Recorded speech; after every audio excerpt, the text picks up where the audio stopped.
at home training, stuff you can do every time.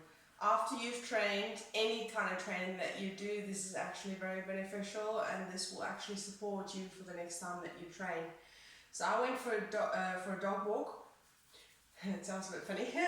And while I was walking, obviously, one of the things, if you really want to train while you're walking your dog, and notice what your body's doing. So concentrate, because we tend on leaning forward. So if you keep your form correct, if you actually, instead of pulling your shoulders back, if you actually just pull your chest up, then it's going to be a lot easier. You're going to work your body the correct way, and you're going to get so much more done in less time. And that's what we actually want to do. We want to make it worth it. Then when we put the time in to have a workout and to do a workout, that it's actually working for us, and then we're not wasting time just doing anything, you know.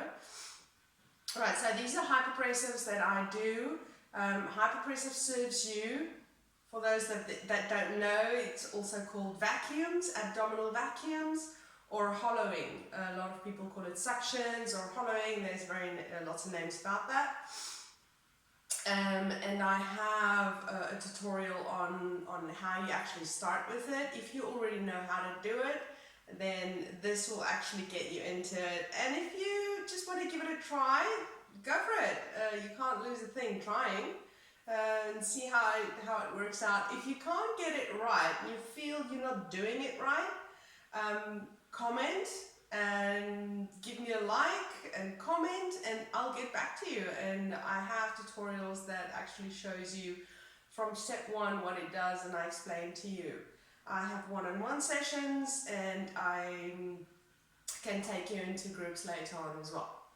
So first of all, what we need to do is you need to look at your feet. You need to be very aware what your feet are doing, because a lot of us, because our body's developed that way, we're either standing with our toes in, or ballerinas, we're standing think with our feet out. So make very sure that your feet are parallel, so you have to look down. And I tend on having my right foot without noticing it even, because my body's so used to doing it, it tends on going a little bit out, just the right foot. Don't know why, but that's what happens. So I always look down every now and then, and I consciously actually, one of the things that we do is we bend our knees. Now when you bend your knees, you're putting a lot more pressure on your legs where it should be, and not on the actual abdominal area. We want to take the weight off the abdominal area and put it on our legs. And actually bending your knees, you're putting the weight down in your heels and loosening up your toes. By doing that also, it prevents you from actually moving what our body are used to doing.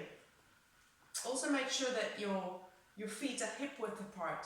So measure it by putting one heel in the other one, and where your big toe is, that is where you put your heel, and that is the hip width, your hip width.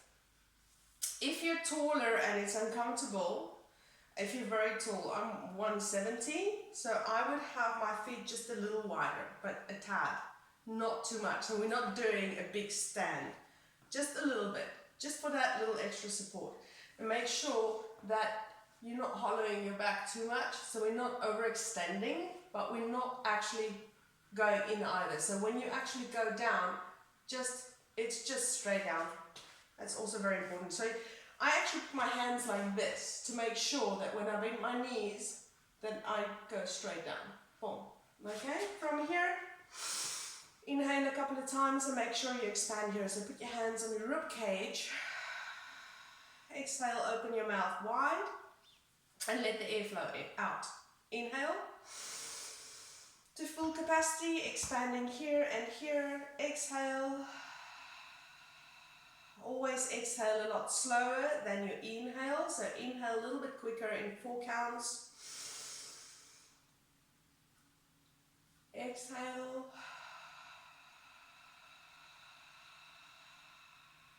Inhale. Hold. Exhale. Now this time, when you inhale, notice how you expand, and when you hold, notice how much air you're holding in. Inhale.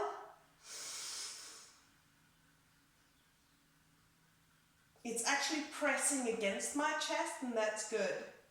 And then exhale slow.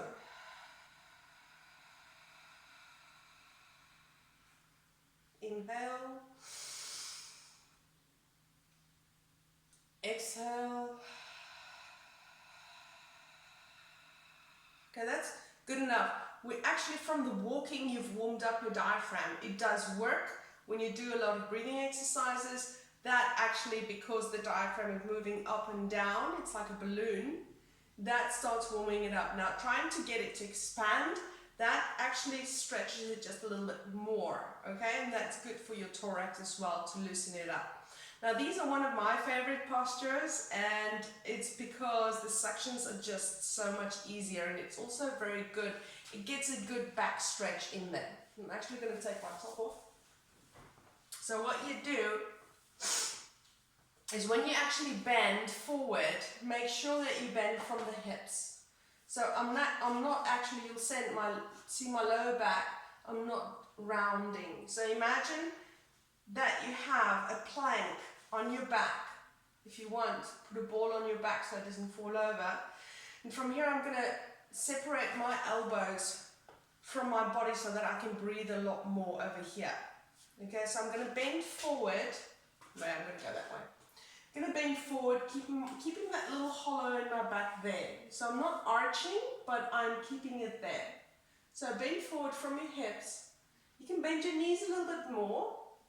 If you don't have flexibility to actually, so knees are always bent. So keep your knees bent. Have your elbows outside, away from your body, push them out. And you can actually put the base of your palms on the crease where your legs are bending and have your elbows out.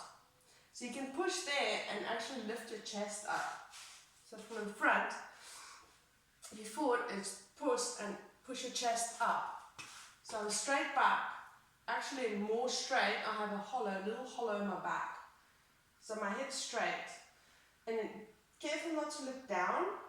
Keep your head straight and keep stretching like the middle of your head, not your forehead. The little bit behind your forehead, like between your ears. Try and pull that up. So you're creating space between your ears and pushing your shoulders down. So that's a lot of stuff we're doing at the moment. Okay, so breathe in, breathe out. And that's quite easy to breathe here. Breathe in, breathe out, see how it expands. One more time, breathe in. And when we breathe out, let the air flow out. No air, suck it in.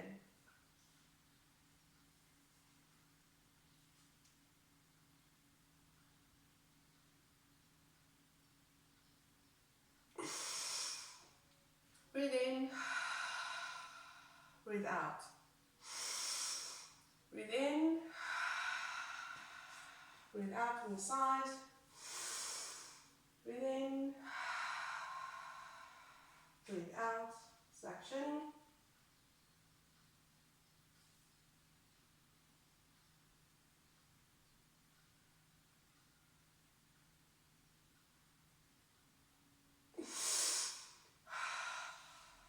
Now careful when you play with your arms. When you actually separate your arms, you're going to have less support.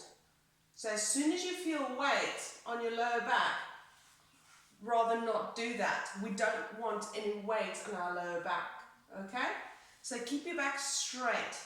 Now the next thing we can do is exactly what we're doing now. It's the same thing. But imagine you have a ball in one of those big, Pilates balls. You have one of those balls in front of you and you're actually trying to get over it, first with your head. So instead of crunching down, so I'm actually not pushing my chin into my chest. I'm trying to get over and grab over that ball. So I'm trying to stretch from the back of my neck over that ball. And I'm trying to get my chest and everything over it. And I'm trying not to touch the ball. Okay?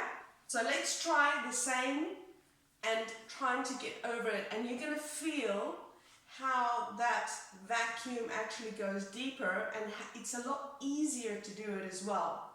Be very careful to not collapse on yourself, and you'll get a nice stretch in your lower back. Okay, so let's do the same thing again. Standing up straight, bending our knees, check your feet, adjust them.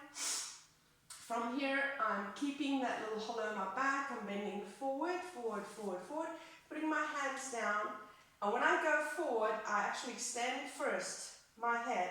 So I try to grab the ball first, extend my head.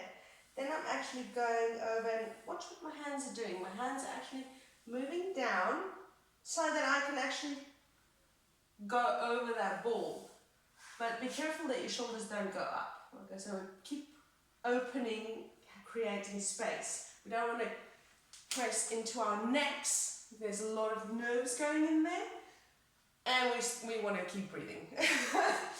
So let's try that again, and I'll try to do it from the side so you can actually see what happens with the suction. It's really a lot of alleviation on the lower back. When you've been walking, especially tall people, I find that my lower back hurts quite a bit if I go for a run. So this is a very good exercise to counteract all that we've done out there. Okay, so here I go down, chest up, breathe in, breathe out, have a bracer.